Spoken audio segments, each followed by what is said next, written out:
Welcome to Commander Central, episode 130. And this week we'll be looking at listener Joe Hoffman's A Rose by Any Other Name, Volrath the Shapestealer deck. I'm Dana. And I'm Max. Max, how are you doing today? I am recovering from a day spent at GP Minneapolis. I kind of felt that way too. That was a lot of magic in very short amount of time. In a short amount of time, and I had kind of a magic hangover going on this morning. I did too. We need to shape up for Vegas in a couple weeks. I actually wrote that. I think I was in the Discords with people talking about Vegas, and I'm like, I need to get it in gear because my butt got kicked after that yesterday. Yeah. It was kind of strangely loud in there, and I don't know what it was, but it just, it was, I kind of got a little bit drained after all that. How are your games? Played a lot of really good interactive games. Had a game with a listener, Josh, that lasted for a couple hours right off the bat in the morning. Played with some local guys, played with some other listeners. You know, it was a good day overall. Yeah, I did too. I got to play a game with, I believe it was Jeremiah, who we didn't get a chance to play with last year in Minneapolis, who's a listener, and I got a chance to play with him in, I think, one. I mean, it's kind of a blur. I got to play a couple games with Anthony Along G. You know what? I think it's Along G, who's one of the co-hosts with Sheldon Menery of the Outer Dragon Statesman podcast. Got a couple games in with him because we've been talking about trying to get that done for a while. So we got to play a few listeners. It was just a busy, busy day. Was there anything cool you saw in terms of like cards or maybe, trends or anything like that caught your eye? I noticed that I didn't see as many planeswalkers from War of the Spark like we did like in Kansas City. Yeah.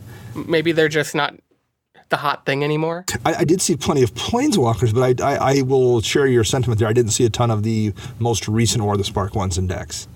Right. I did see actually a good mix of weird commanders I hadn't seen before. I played a game with two. One was Greel I forgot, a Mindraker, I believe.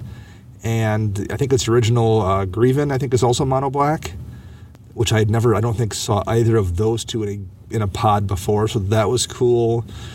I don't even know if I saw the same deck or saw the same commander in two different players' hands. I just saw, of the 7 or 8 games, or probably even more than that I played, I don't think I saw a repeat.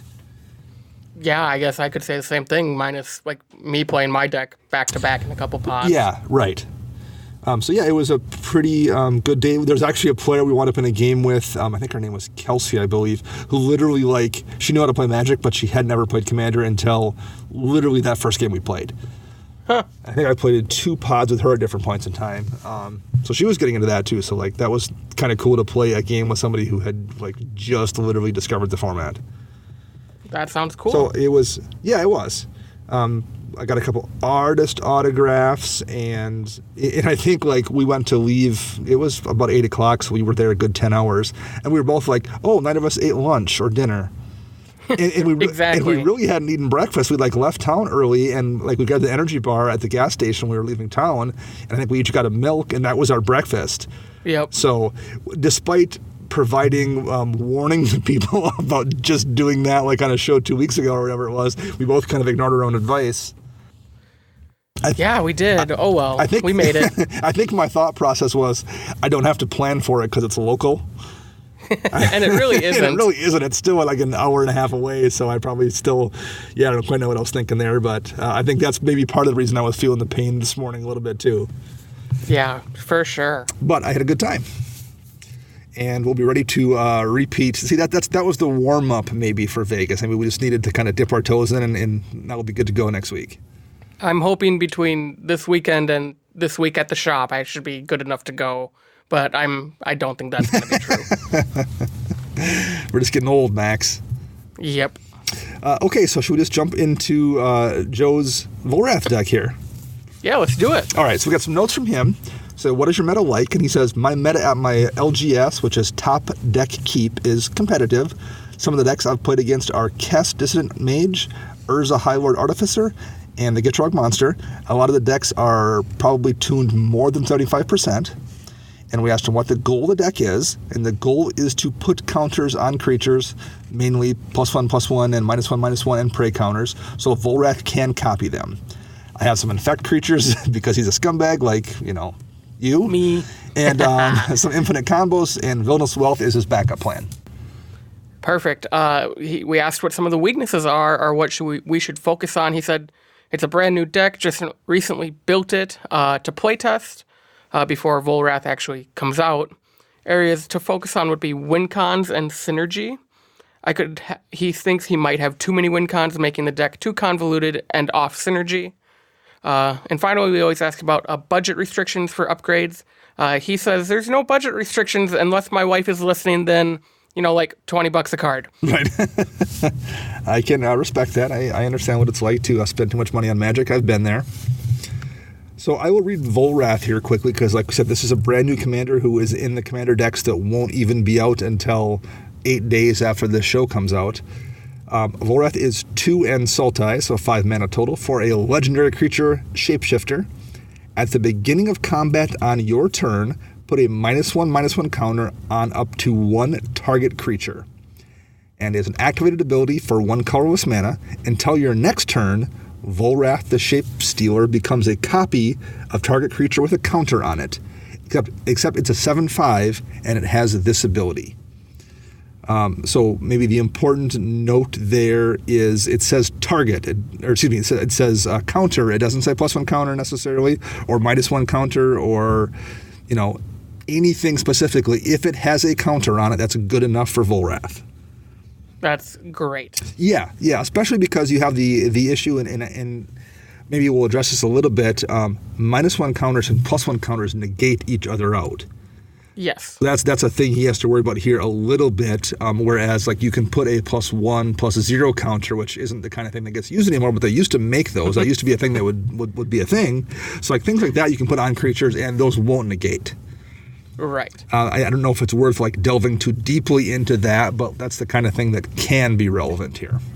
Are you suggesting he just plays Thrall Tribal Volrath and then just dig get deep those into +1/+2 counters? Yeah, dig deep into Fallen Empires and or run Frankenstein's Monster from the Dark. I think that got +1/+0 counters. So yeah, no, I don't think it's probably worth going too far down that road, but it's something that I thought was worth noting here. Should we start at lands like we usually do here, Max? Yeah, so Joe is running 37 lands, and like you said, it's a pretty competitive meta, so that's the type of land base you'll see in this deck list. He has Ancient Tomb, he has Mana Confluence, he has all the fetches, almost all the original ABUR duels. Yep. He has Prismatic Vista, it's a tuned mana base where he knows what he's doing right out of the gate. Yeah, and the average CMC is 2.94, which is pretty tight for a non-CEDH level deck, I would say. Right. Is there anything in the mana base, like you said, it looks pretty good to me as well? Anything that jumps out at you there that you would suggest adding? I think adding Karn's Bastion, just because he has enough counter synergy, whether it's the -1/-1 counters or the +1/+1 counters, it'll just make his strategy better, especially if he puts the +1/+1 stuff on counters on his creatures, makes them stronger, which leads to a better board presence later on in the game. I would tend to agree. I think yesterday when we were playing in Minneapolis, I played at least one game with my Geru deck, and when I cast Astral Cornucopia, I think I cast it for 3 mana. It might have been 6, but at most I cast it with 2 counters on it. And I think Everflowing Chalice I cast with 2 counters on it. And, by the time like 10 turns down the road rolled around, those things were both at like 8 or 9 counters. In addition to all the proliferation I was doing on, creatures I controlled and on planeswalkers and stuff. That card does a lot of work if you have a lot of things that involve counters, and in this case where you're putting them on most of your own creatures, +1 counters often, but you're also putting -1 counters on your opponent's creatures, there's not a lot of downside to it other than it doesn't tap for colored mana. I would agree with that. That card does a lot of work, and this would be a good deck for it. Yeah. Similarly, what I would suggest here is Llanowar Reborn. I believe that was from Time Spiral. It's a land. It comes into play tapped, but it does tap for a green mana. The important part there is it has graft 1. So when it comes into play, you put a +1 counter on the land, and whenever a creature enters the battlefield, you may move a +1 counter from this land onto it. It's not your own creature, although that might be useful in some cases where you want to do that, but you can then use that +1 counter off Land Where Reborn to put it on your opponent's creature whenever that's convenient for you. So if you don't have something with, a useful ability and one of your opponents do, it gives you the option to then do that. Or if, someone strips a counter some off one of your creatures, or you're running something like, there's creatures in this deck that don't natively get counters on them, it lets you have another option to put that +1 counter onto Thrun the Last Troll, for example. So now your guy has hexproof and regeneration. So that's you're not really using the land slot up. It's going to basically be a forest that comes into play tapped. But I think the upside in Land Where Reborn is really, really good, and there's not much downside. Yeah, I definitely agree with that as well. Otherwise, he said there's a Kess deck in his meta. I don't see like a Scavenger Grounds or even a Bajuka Bog at this point in the deck. Yeah. That would definitely turn that deck off. And any other graveyard synergistic deck like the Gitrog monster as well. I mean, I know we kind of beat that Scavenger Grounds drum. It's not like I spec'd on Scavenger Grounds and I'm going deep on them or anything, or even Bajuka Bog for that matter. They have just kept me from losing so many games. And it happened multiple times. Like, it happened at least twice yesterday where like someone popped a Scavenger Grounds. I think you did it once. In response to something, and I know I used one of mine once in response to something that was a game-changing situation. Yeah, if we weren't seeing Scavenger Grounds, we saw other forms of graveyard hate. I saw a lot of Relic of Progenituses. Yep, I did as well. This weekend. A lot of Scavenger Ooze, or even just, I did see a couple Leyline of the Voids. I didn't see a Leyline, but now that makes sense now that the price on it has dropped enough to be much more easily affordable for sure. Yeah. So that makes complete sense here. As far as mana fixing, the deck looks really, really good, I think. Yeah, I 100% agree. The one I am not sure on, so I'm going to ask your opinion here, is Novagen Heart of Progress. Taps for colorless, and you can spend 2 mana and tap it to put a +1 counter on each creature that came into play this turn. That sucks up 3 mana to use because it's using itself, and it only puts a counter on creatures that entered the battlefield this turn. That's tricky, I think, to just have that mana free to put in a creature that came into play. What are your thoughts on that? Have you ever used it in a deck or tried to use it or seen it used? I've never used it myself. I have seen it in like Azuri Claw Progress decks, which are mainly all about +1/+1 counters, and they're all low to the ground. I think the fact that most of his creatures cost less than 4 mana in this deck. That makes it easier for sure. Being able to spend 3 the next turn if you don't have anything in your hand to put a +1/+1 counter on, something that has hexproof, something that has infect, and something that has maybe flying. You still maybe even have a mana left over to activate Volrath if he's out. I think it's a solid include as a backup plan. Okay. It's been a few years. I once upon a time had a +1 counters deck that was Mimeoplasm. And I always struggled with it in that deck. I felt like I never wanted to spend that extra 3 mana for the creature. I think if you could do it like on future turns or something, that would be great. But the fact that it has to be that turn, essentially adding a 3 mana tax on any creature was tough for me. But it's been a few years, so maybe maybe I'm remembering that incorrectly, or maybe that's just how my play style has changed since then, and it wouldn't be a problem. And also, it doesn't have to be your creature. That's true, right? The fact that you can do it on somebody else's is kind of a big deal. It's kind of that same thing. I hadn't thought of that because in that Mimeoplasm deck of mine, I was obviously only using it on my own stuff. That's a good point. The fact that you can hit somebody else's stuff as they cast it is pretty useful. Oh, okay. Yeah. That caveat you just pointed out that I kind of wasn't thinking of turned me around on it. Well played, Max. I did it. I can stop now because that's about the only thing I'm going to get right tonight. All right. Anything else before we jump over to artifacts? Nope. Just got to scroll down on my screen. Excellent. There are 8 artifacts here. We have Cauldron of Souls, Crystal Shard, Darksteel Ingot, Everflowing Chalice, Mana Crypt, Soul Ring, Tormund's Crypt, and Victory Chimes. Any thoughts there? He's in a competitive meta. Mana Crypt makes 100% sense if you're trying to keep up with a lot of 8+ power level decks. Yeah. I do think Darksteel Ingot, maybe there's a lot of Vandal Blasts running around, but I think maybe trying Chromatic Lantern instead, just because it's going to make sure your mana is always on. I had the same notes here. I feel like the amount of times having perfect mana fixing makes a difference in my games is way more often than having that have indestructible makes a difference in the game. Yeah. So I agree there. That was one of my first notes I had here was to turn Ingot into Chromatic Lantern. Yeah.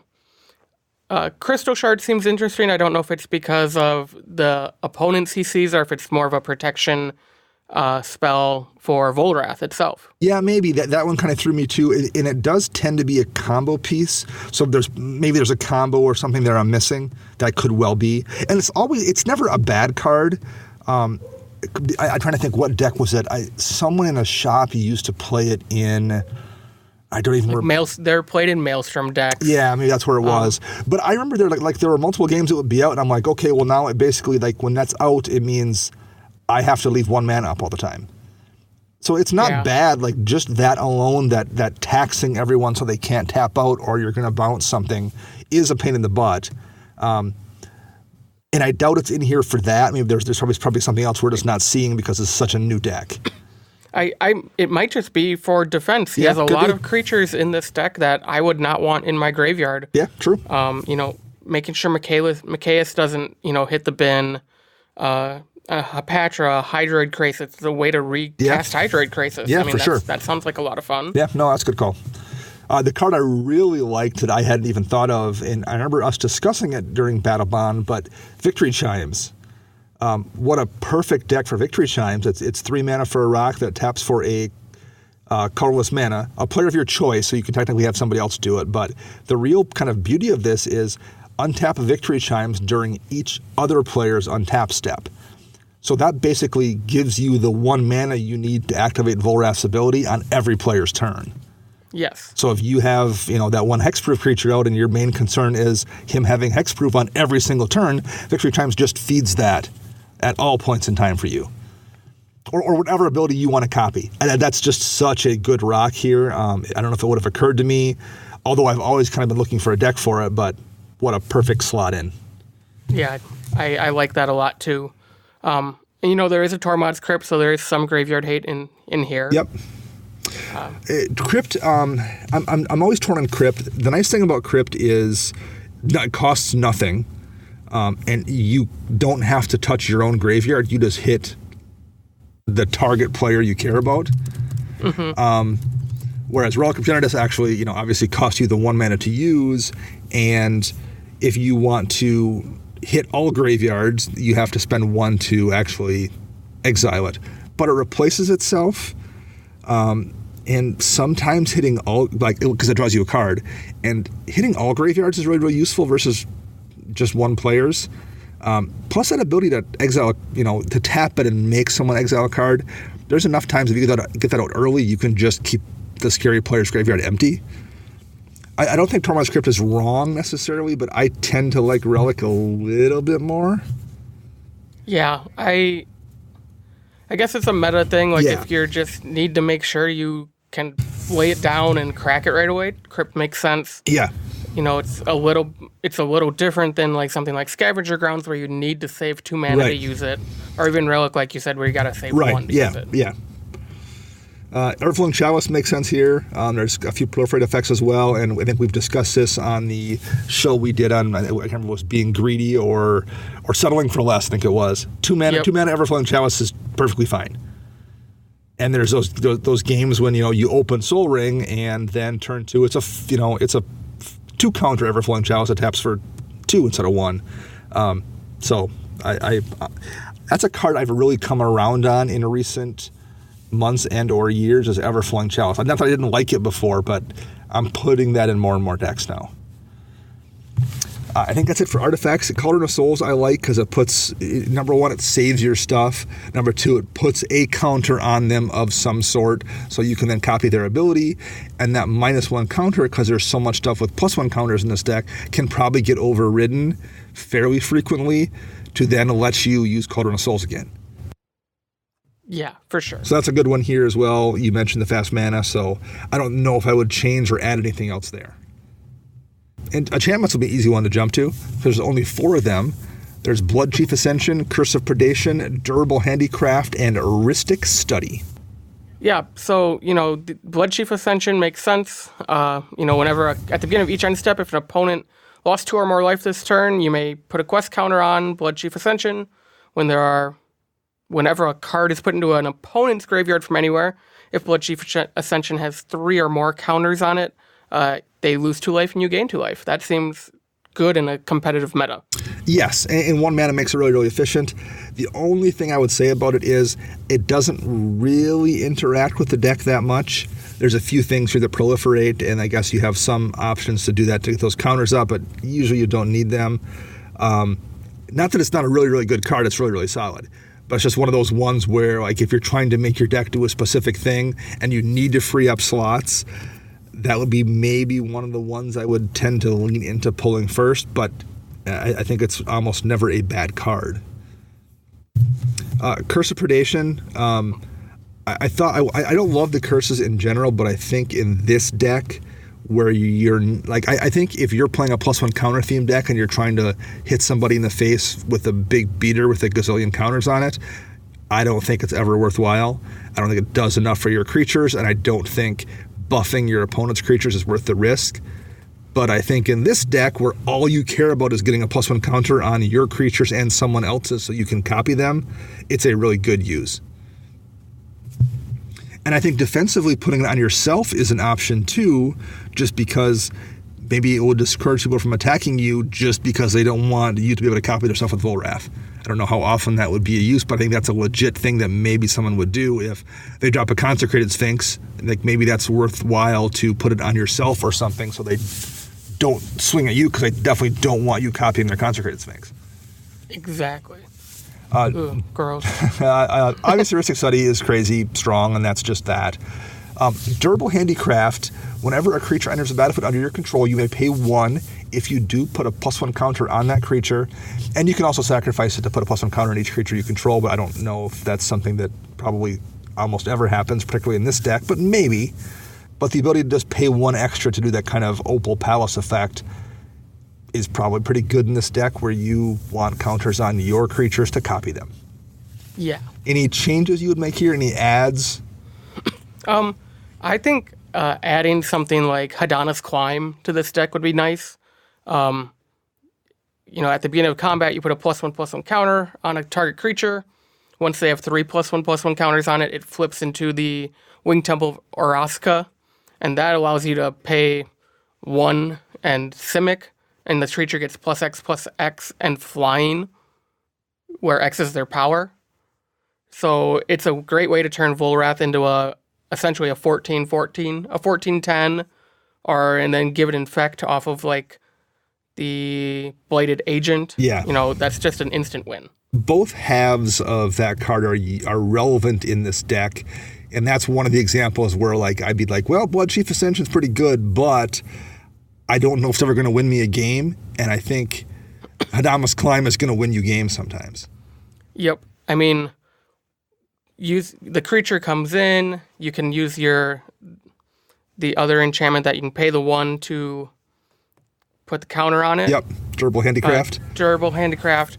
Then combat rolls around, this creature already has 2 counters on it versus you have to wait that whole third turn, to get that creature so you can flip the climb. The one other enchantment I would suggest here would be Unspeakable Symbol. It's an older one, I think from Scourge. 1 black. Pay 3 life and put a +1 counter on a target creature. Again, it's not one of those cards I think that's very good at all if your main concern is going tall with +1 counters or something, but here it's just the ability to, for no mana, mark whatever creature you want to mark so you can copy it. I think that would be one I just can't imagine not running in this deck. I would absolutely run that card. I think the option to not have to care if you're tapped out and you can still tap anything you want, because you could be in a situation with Durable Handicraft or something where you have that 1 mana and you're like, okay, well, I have to choose. I put a counter on their good creature, or do I leave the mana free for Volrath? Unspeakable Symbol gives you that option to just leave your mana free for Volrath and tag whatever you want to tag. Yep. And it can also just be used as just a combat trick. For sure, yeah, absolutely. Like there's absolutely times where someone's life is low enough, particularly when Volrath's as big as he is, where I'll spend 9 mana to put 3 counters in Volrath because I'm just going to that will kill you with commander damage. Right. It's worth the life. It's worth the life to make that trade-off, particularly when your commander is going to probably sometimes be copying creatures that do in fact have abilities like lifelink. Not that often, but like I bet you're going to do it plenty just for value, and I think you can bounce back from that life loss pretty easily, and the amount of times it's going to be super useful, I think it's worth putting in the deck. So let's jump over to sorceries. How about that? Gotcha. What do we got here? 10 of them? Yes, 10 sorceries. So we have Black Sun Zenith, Decree of Pain, Demonic Tutor, Dimir Machinations, Farseek, Nature's Lore, Rampant Growth, Sylvan Scrying, Toxic Deluge, and Villainous Wealth, like he mentioned in his notes. So Villainous Wealth is a win condition, or at least a ridiculous value engine. If you're playing Sultai, you're just probably never going to be wrong playing Villainous Wealth, I don't think. And again, it's one of those cards that doesn't need to be huge. Like, of course, if you can cast it for 14, it's amazing. But if you can cast it for 6 or 7, it's still really, really good. So yeah, that's good here. There's a couple of board wipes. I'm a fan of Decree of Pain in general, even though it's pretty greedy. I'm a fan of Toxic Deluge. Black Sun Zenith I like a lot here. I think as a board wipe, Black Sun Zenith sometimes is not great because that's not a lot of fun when, there's 2 6/6s in play and you're like, I got to spend 8 mana to kill everything. That really feels bad. Here, if you just spend 3 mana to put a -1 counter on everything, that's a ton of activated abilities you gain access to, or a ton of creatures you can copy that you gain access to just for that 3 mana. Yeah. And the fact that you can flex it for a board up if you need to is useful too, but it doing double duty really makes it a solid card here. Yeah. I really like Dimir Machinations in this deck. I'm assuming he's using it for the transmute cost. So he can transmute it for 1 black. I'm just looking through the list. He can go get Villainous Wealth. He can go get Toxic Deluge. He can go get Rhystic Study, Crystal Shard, Darksteel Ingot, Victory Chimes. That's not even hitting the creatures that he can go get. Yeah, that's a really solid card. And it's a budget option, I think. I would guess if, Vampiric Tutor was the same price as Dimir Machinations, that would probably be in this slot just because it can get everything. But it's not. It's not a $4 card. It's a $50 card or whatever it is now. So I think if you're just trying to not be crazy in terms of the money you're spending, that's a really legit option to replace with to replace a really great tutor, because that's going to get you most of the things you want to get anyway. Yep. Got a couple of ramp spells here. Farseek, Nature's Lore, and Rampant Growth. 3 mana ramp spells are where it's at. You know it, and they and Sylvan Scrying, they all get, your non-basics, which are super important. It could go get that Karn's Bastion. It can go get Command Beacon in case you need it, in case Volrath costs 1,000 mana. And yes, people listening right now who are yelling at me for just saying 3 mana ramp spells are where it's at, I meant 2 mana ramp spells are where it's at, not 3 mana. Yeah, for sure. So, yeah, Sylvan Scrying is one. I always feel like there has to be a land that's worth going to get that can make a real difference in your deck. But I think that's probably the case here. I think Ancient Tomb alone is maybe sometimes worth running Sylvan Scrying. And in a 3-color deck where it can, worst case scenario, just provides you with kind of your perfect fixing, probably worth a slot. Yeah. That's pretty much it there. I like all of those sorceries, I think, and there's nothing that jumps out at me. The one, I just was saying I like the card, but Sylvan Scrying, I think you could maybe just, because it doesn't ramp you. Maybe I would run another actual ramp spell there that, what's the, like Pier's Whim or something. It's not really a ramp spell, I guess, but Pier's Whim will do damage and it will get you the land into play for 2 more mana. It's going to make everyone else sacrifice a thing. Or what's the 5 mana one you've been running a lot, Max? Hour of Promise. I think Hour of Promise you probably don't want to run, I guess, unless there's 2 absolute bangers you're going to go grab.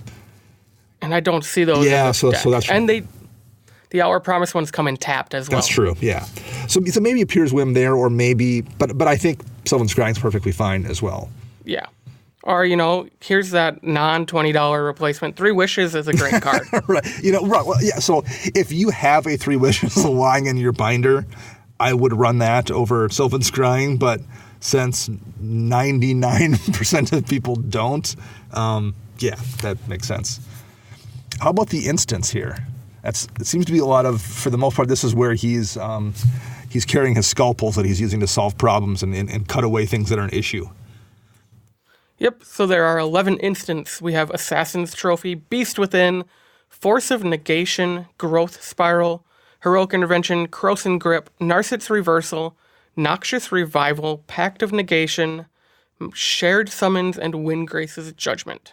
So a couple of counterspells, specifically 2 of them that you don't need mana free to deal with, in case of Pact of Negation and Force of Negation. That's always very, very useful.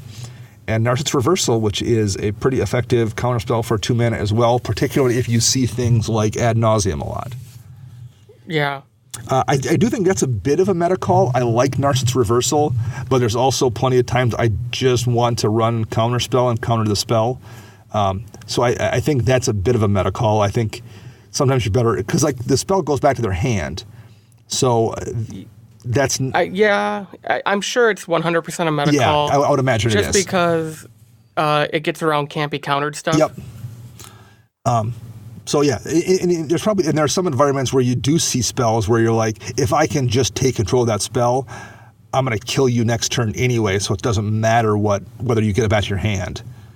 Yeah. So that's a situation that makes sense there. K-Grip, I will never tell someone not to run K-Grip. The ability to have that be split second, again, in certain metas, and he said his is relatively competitive. That is amazing. Same with Noxious Revival. The fact that you can pay 2 life for it is really, really good. Yeah, if you're using it to recur something, it does suck up your draw spell. But if someone does that Vamp Tutor and you're thinking they're going to go for a combo win piece, the fact that you can just spend 2 life and not a mana to screw that up by bouncing one of their cards to the top of their library to make them have to wait an additional turn for that win condition. There are absolutely metas where that's a bomb of a card. Yeah, that is really good. And it's, I'm sure that is exactly the reason he probably uses it more than returning something of his own. Yeah, but it does have that flex option too. Like you can use it defensively, and if you don't need it and you're like, oh, I can win if I get this 1 card back this turn, then you use it for a bad regrowth. Yeah. So Windgrace's Judgment is always solid. I think it's a value card, but I also felt like I hated casting it because yes, it's instant speed, but it's no fun leaving up 5 mana, although at least in this deck, he is playing counter spells, a couple of them. So, maybe it's very rarely probably wasted mana, I guess. Plus, you do have the activated abilities on the commander that maybe you're setting mana free for. So, I don't know. I like it just fine, but I didn't love the card when I ran it. It feels like it'd be too slow. Like 5 mana is a lot to just remove stuff. Do you take turn 5 off to make sure you can play Volrath on turn 6? Yeah. But I don't know what to replace it with. Like, Abrupt Decay doesn't hit everything. Right. Assassin's Trophy's already here. Assassin's Trophy is already here, like Sudden Spoiling maybe. Yeah. But that doesn't destroy anything. Right. And if you need removal, maybe Putrefy, but you're only saving 2 mana to get, number 1, you're only hitting 1 thing, and it's less available things you can hit. So yeah, I don't know. There's no perfect replacement here. If he wasn't running Assassin's Trophy and Beast Within already, I would suggest swapping it for one of those 2, but they are here. Yeah. Is Maelstrom Pulse worth running? Because it's sorcery speed, but it does sometimes flex out and hit a whole bunch of tokens. I don't know. I don't think so. I think it's too slow. I think in a meta where you're playing against the new Urza. Yeah, you're probably right. Kess and Gitrog. You don't want to be sorcery speed removal unless it's a board wipe. Well, how about this? Just run a Swan Song or something else and solve the problem when it's being cast for only 1 mana. I like that idea. Like I would be tempted to just maybe, particularly since you're in blue here, maybe just run 1 more counter spell. Or that would be great. Mana Drain. Yeah, Swan right. Song. Yeah, I mean, if you're not budget constrained, Mana Drain obviously is a bomb. But like Arcane Denial is pretty solid, particularly in a 3-color deck where keeping double blue up is sometimes tricky. Delay, again, if you're in a competitive environment, the 3 turns that delay buys you is oftentimes all the time you need. Yeah. And in addition to the fact that delay, there are plenty of spells that delay just makes irrelevant anyway. If you stop someone's counterflow with a delay, you don't care if that picks back into the game in 3 turns. It's gone. Someone's Teferi's Protection, like they were casting Teferi's Protection for a reason, and if that's delayed 3 turns, you don't care. You've already won that battle. So that's one I like as well. But again, I think it's not a bad card by any stretch of the imagination. Yeah. Okay. The creatures are where it's at here. There's a lot of them, 29. And some of them are ones we don't see, including the very first one on the list here, which is Aku Jin. And I'll read a few of these here as we go on the list just because, I'll read the specifics because a couple of them are pretty obscure. That's 3 black for a Jin. It's a 5/6, which is not bad for that mana. And it says, during your upkeep, each opponent puts a +1 counter on each creature he or she controls. What a perfect deck for that card. Yeah, it's great. It also has trample. So That's not nothing. If you can get a +1 counter on it, being able to copy it and get trample is not irrelevant sometimes. You have Altered Ego next, which is, it can't be countered. That's pretty useful. Comes into play with counters on it. So that kind of does double duty here. It lets you copy that creature your opponent controls that may not have a counter on it and puts counters on it. So then you can copy Altered Ego, copying whatever it copied. Yep. Perfect use for that. Baleful Strix. It's always a good value creature at 2 mana. It has 2 keywords, which is pretty useful, Flying and Death Touch. I feel like giving Volrath both of those things probably feels pretty good. And the fact that it draws you a card when it comes into play, that's just all the value in the world. Next, we have a couple of Infect creatures here. We have Blight Mamba and Blighted Agent. The one I didn't necessarily love here was Blight Mamba. It's a 1/1, so it's pretty fragile. It does have Infect by default, so being able to copy it with Volrath for 1 mana is pretty useful. The Regenerate clause doesn't feel like, because you're spending 1 mana to give Volrath to copy it and then spending 2 more mana to regenerate Volrath. I don't know how often that's particularly relevant. What do you think of that one? I think it's just another Infect body more than anything. Well, there's a couple of these here. Vector Asp is one too, and I guess they're both relatively cheap to cast. The one thing I would say is Phyrexian Crusader is only 3 mana, and it has Infect, and it has protection from red and white, I believe, and First Strike. Is that what it is as well? Yeah, and it's pro red-white. First Strike pro red-white. So the other one I would maybe consider, because there's a couple of these, Vector Asp is another Infect creature. Phyrexian Crusader is only 3 mana. It's not, that's not a lot more. It's a 2/2, so it's much less likely to be killed by some random 1 damage thing. But it also has First Strike, and it also has protection from red and from white. So it's going to do kind of double duty here. You can give your Volrath Infect, and there's a lot of decks where giving something pro red and white, pro 2 colors of any combination, is going to make it basically unblockable. So I would maybe consider replacing one of those 2 cheap Infect creatures with Phyrexian Crusader. I think the Blight Mamba is the one that should go because the agent is unblockable. Yes, the agent has... Which you instantly can make Volrath a hit for 7 Infect. Yeah, a Blighted Agent is definitely the one I would keep. The ones I would be looking at removing are either the Mamba or Vector Asp down at the bottom, which you have to activate the ability to give it Infect. So I think that's actually, of the 3, the Vector Asp is the weakest. Blighted Agent, I think, is one you definitely want to keep around. Consecrated Sphinx next. I mean, I guess I will have 2 Consecrated Sphinxes while you're drawing cards. That seems okay. And again, giving Volrath Flying isn't irrelevant. You have Devoted Druid. What a perfect counter or perfect deck for this. It lets you tap it for mana. It gets some counters on it so you can copy Volrath if you need to make Volrath into a mana dork. Is that good enough, though? What do you think? No, I don't think it's good enough, to be quite honest. I think it's cute and I like it, and this is a good deck for it, maybe. But I don't know if it doesn't if it's strong enough here. Yeah, I don't see anything that really combos with it in the sense that you could abuse it. Right. Now you can. I mean, maybe there's some. Again, an untapped shenanigan with Volrath where you're copying it and doing some manner of untap, but I'm not seeing it if there is one. Yeah, same here. So then we have a couple just general utility big beaters, Experiment Kraj, that gains activated abilities with creatures with +1 counters on them. It's like if you're already putting counters on things, Kraj is just going to gain some really solid utility.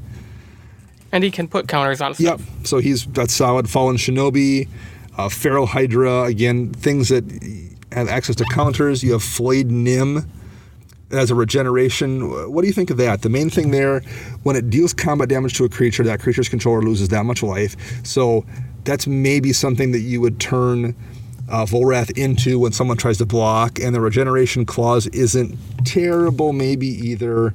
But I feel like that's for 4 mana to get those 2 abilities. I don't know if that's worth it. I mean, it's one of those, do you take 7 commander damage, or you just take 7 damage? Right. It's going to come down to that. I think it's fine. I mean, this deck wants to be attacking, so any ways to punch damage through, I think that's really nice. The one thing I was thinking of in that slot was Will-O-the-Wisp, which is it was an alpha, so it's as old as a card can be. It's a black 0/1 creature for 1 mana that has flying and regenerates for 1 black. So you have the same regeneration clause as Flayed Nim, but it costs 2 less to activate. I think that's way, way better. And I think flying probably more or less is the same as the Flayed Nim ability as well, where, yes, I guess if someone has flyers out, they can block the flying Volrath and you deal no damage, but you're probably going to poke that damage through more or less as often as it deals combat damage to a creature and that their controller loses the life too. I think that it's just probably functionally, for the most part, the same thing for a way cheaper activation cost and a way cheaper cost to cast in the first place. Mm-hmm. Forgotten Ancient, always good value, and the fact that you can move any number of +1 counters onto Forgotten Ancient to other creatures, not other creatures you control, just other creatures. Yep. Or you can move them onto Volrath. Absolutely. Make that, attacking Voltron style. In hey, Forgotten Ancient has 7 counters on it. I'm going to put 1 of them onto your thing I want to copy, and the other 6 onto Volrath. That's just bad business for everybody involved.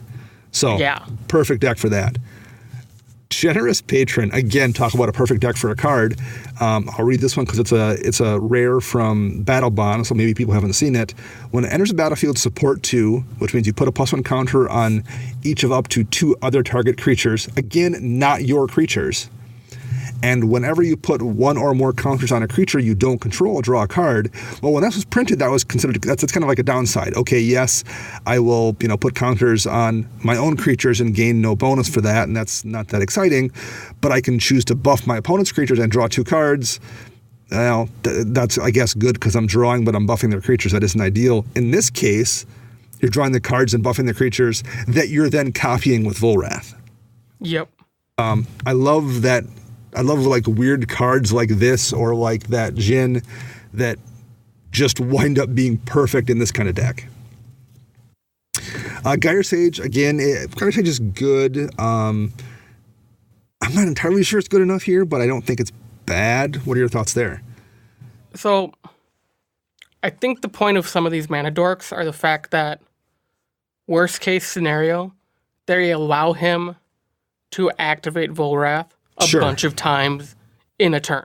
So you can make Volrath a copy of your mana dork. Maybe tap Volrath for a couple mana from the mana dork's ability, and have that in your pool if you need it to activate his to continuously do things with him. Yeah, or not even do that. Just if you have a Blighted Agent and something else, and you have something to make Blighted Agent's a bad example. So if you have a Blight Mamba out, that doesn't have unblockable. But if you need to attack, they block. Oh, you can tap your Gyre Sage to then make it a Baleful Strix.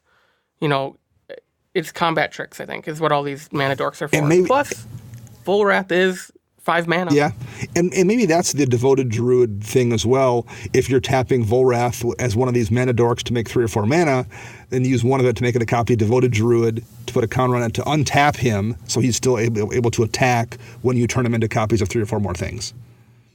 I think that's a little convoluted, but maybe that's what Devoted Druid is in here for. Yeah. Hapatra, again, it's just like you're just generating value off the thing Volrath just does for free, which is put a -1 counter on something. Hydroid Crassus, just a disgusting card in general, but it has 2 keywords that are relevant too, flying and trample. Yes. Invisible Stalker, again, make a copy of something with hexproof and it's unblockable and it's a 7/5. Yep. That seems pretty good. How about Mikaeus? I mean, there's no Triskelion. There isn't. Let's say that much. But, he doesn't have any humans in this deck except for Yawgmoth. Yeah. So it's just a good way to recur his entire board, including Volrath. Yeah, and you protect your stuff, and they're coming back and play with the +1 counter on them. There isn't.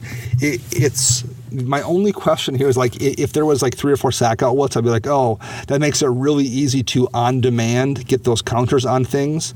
Whereas as it stands right now, you're kind of relying on someone else's board wipe or something with Mikaeus out to generate that +1 counter off the Undying. But I don't know. It's a pretty good card. Maybe that's good enough. And Intimidate probably is relevant at some point in time too, when you can just make Volrath, give him that kind of pseudo unblockability with Intimidate and get through.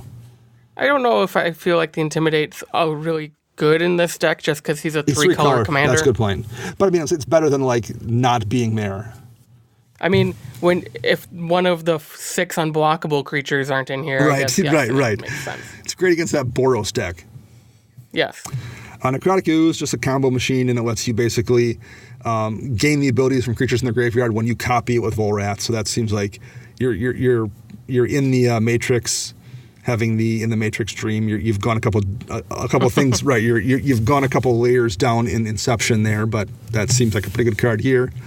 Pili Pala, man, I love these old wonky things out of Lorwyn. Flying and an untap ability. Again, I think that's probably a way to untap Volrath after you use him to make mana. Yeah. Plaxcaster Frogling, another graft ability, and the fact that you can spend 2 mana to give him hexproof seems probably pretty relevant here. Again, we mentioned graft lets you put the counters on anything, including your opponent's creatures, so it's kind of doing double duty. I like it. Our Buddy Roll-esque Apex Hybrid, which we made a Infect deck out of. We did. Again, some flample action going on. That's pretty useful. Yep, and then the double proliferate trigger when he hits the graveyard. Yeah. Just a way to help either make your stuff bigger, make your opponent's stuff weaker with those -1/-1 counters. Yep. Or, I mean, really anything. Put another counter on your Frogling. Yeah, that's just all value. Yeah. Soul Stuffers, when Soul Stuffers comes into play, put a -1 counter on each creature. Just spread some of those that counter love around to copy things, and it's probably going to take out some weenies too. There's probably times when that's worth it just to take out a horde of tokens. Right. Tetsamok, Primal Death. There's a way to put some counters on something. Oh, I got to see this card in action this weekend. You did, yeah. Out of your deck, and I think it was a little too late in the game, but it probably was. It did wipe out 9,000 things. And again, that's a nice way in this deck to have the ability on demand to put a counter on something so you can copy it. I would bet there's times he doesn't even cast Tetsamok. He's just using it for the ability to spend 1 mana to put a counter on something. Yep. So solid include.